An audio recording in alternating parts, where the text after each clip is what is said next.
Hello everyone, I hope you've had a great day so far and that you're doing well. For this video, we'll be going through a quick unboxing and review of the Beast Battle Masters Rhinox.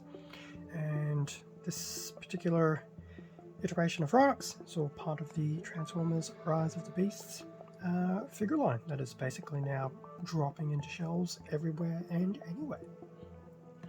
So here we have the front of the packaging of Rhinox. So this is just basically a Rhinox themed weaponizer. So we do have nice CG image of Rhinox in his beast mode, Rhinox in his weaponizer mode, which definitely does look quite interesting. And we can also see bits of Rhinox as well in the packaging. Still not too sure what to make of the packaging. I can probably appreciate they're trying to be a bit more environmentally aware, but I'm fence sitting. It's kind of nice and kind of bad, but anyway, just another shot of Rhinox. In terms of the back of the packaging, 6 steps conversion between effectively his beast mode and his weaponized mode, which I can understand is thematically a Gatling gun. And just some things that will never change. Now, interestingly enough, there is another version of the Rhinox Battlemaster that comes in the Weaponizer 2-pack. And I believe Rhinox is actually sharing his 2-pack with Wheeljack. Once I do that unboxing and review video, I'll bring out this Rhinox as well, because even though it's pretty much the same little weaponizer, they have done the colors differently. So it'll be interesting to visually see that. Anyway, with that aside, time to get Rhinox out of its packaging and then have a better look. And with Rhinox out of his packaging, what do we have? Rhinox himself and his manual. So before we look at Rhinox, quick look at the manual. Not that we'd expect much, so pretty much the 6-step transformation between his beast mode and his Gatling mode, which isn't too overly complicated, just lots of opening, swinging things around and things like that.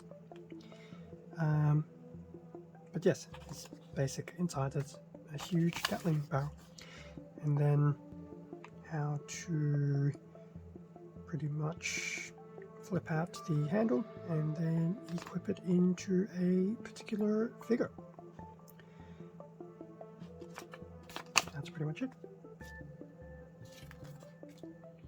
In terms of Rhinox, from the front, let's put his foot around, from the front, side, back, top, and the bottom. Bit of a close-up as well if we can. So I'm actually quite surprised that, especially for the Maximals, because they're techno-organic, that the detailing seems to actually be fairly consistent at this particular scaling. So kudos to them for maintaining the aesthetic, even when things are of this level of figure, because they definitely don't need to, but I visually do appreciate it. In terms of colours, so for this particular little version of Rhinox, we have some very nice grey lower feet. The main body, I dare say, is in some type of brown, and then we have some nice silver throughout the body, which does accentuate some of the detailing very nicely. And then his head, he does sport a nice little green eye, but some of that detailing in his head area is very cool. Now, not that he's supposed to be much of a figure as sorts as a weaponizer. Each of these legs of his will do little 360s at the wall socket, so is very nice. That's pretty much the full extent of the articulation for him in this mode. But yes, he will also stand on his own 4 feet without any problems. So, because it's probably just easier to do it, So here we have Rhinox, and we are going to literally split him open. So that was step 1. And step 2 is to not actually detach the Gatling, but if you wanted to know, that's pretty much how the Gatling is attached. Now that should actually go all the way to the back, which it does. And then do that. That's actually not too bad. Flip him over. So flip those around and then pop them down. And then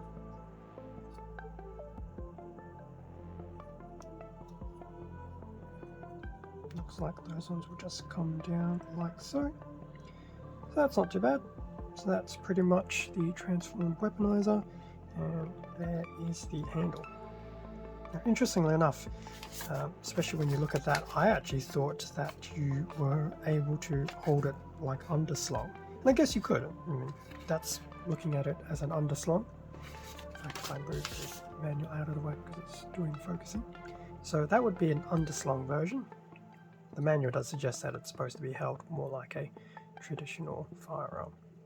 But that's pretty much the weapon mode of it. Being a weaponizer, it is very generally basic in design. I like how we actually have a proper Gatling look for this, given Rhinox's War for Cybertron toy. His primary weapon was a little lacking. Anyway, front view from the side, from the back, top, and the bottom. Now the Gatling does seem to have probably more of a bronze colour, more than anything else, which I think is very cool. Might be coming up as silver though, but to me it does seem a bit bronzy. I do like how it's fairly well detailed with each of the barrels, and as we found out, it is detachable. Otherwise, we do still get a little bit of the detailing from Rhinox still coming through in some various places as well, so definitely not too bad. Now, do I have a figure nearby that could possibly hold this? No, I do. Well, let's find out. So here is Battle Changes Optimus. Will Rhinox fit in that hand of his?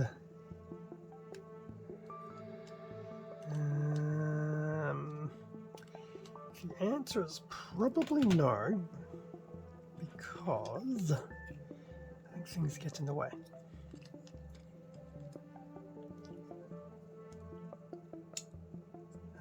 Can you hold it? Yes. Does it look ridiculous? Yes.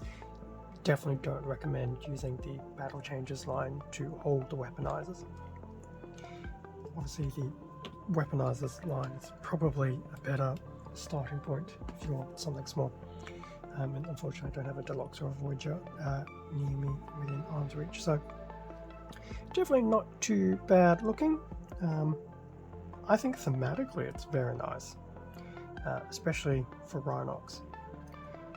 Definitely very cool. The colours actually surprisingly work out quite well, and yeah, I mean there's not too much to say. It's a nice little gimmick to be able to convert into an actual weapon that's usable by other classes of toys, and I am definitely quite curious to see what it would look like being held both underslung like so, and then over the hand as well. I actually think it looks better as an underslung, to be honest. Maybe it's just me. Once again, that's the top view. The camera being weird, probably ever so slightly. And that's the bottom view. I don't know. I just like it as an underslung. Final thoughts. Well, it's a weaponizer. That's the main gimmick of the line. Very simple and intuitive transformation between the two modes. which is good. You don't want anything overly complex. It doesn't need to be. Colours aren't too bad. Detailing, as I mentioned before, it's actually quite surprisingly nice at this scale. And the colours that have been used definitely do enhance some of that. So it'll be very nice to see what the Rhinox weaponizer from the 2-pack line compares to with this. I have a feeling if you had to choose, which is unfortunate because I don't think the Wheeljack figure from that line will ever be done separately, you would probably want to do the Battle Masters over the other ones, but time will tell when I do the review. If you like little gimmicky figures, I quite like this one, especially for Rhinox. The Gatling theme is very good for Rhinox, colors are good and everything, so I would actually recommend picking him up. It's a nice little weapon mode that can be used for other figures. So there you go, that's my current stance on it, but as I go through the line, time will tell how everything else goes. Thank you very much for watching this unboxing and review video of Battle Masters Rhinox. Feel free to leave a comment, a like, subscribe if you enjoyed the content. All of this does help support the channel, and I do greatly appreciate it. Extra content can also be found on my Instagram account. Link to that is in the description below. I'll also have a very brief short and some other posts and things like that on the community tab. With that being said, stay safe and take care, and I will catch you all in a future video. There's still plenty of Rise of the Beast stuff to look through, as well as my standard channel content, which will be intermixed, and I'm hoping to maintain what has been a general consistent thing of doing a Friday Transformers video as well. So hopefully not replacing it, but there might be a point where there's multiple Transformer things coming up each week. Time will tell. Hopefully before the movie comes out. Anyway, I'll see everyone next time.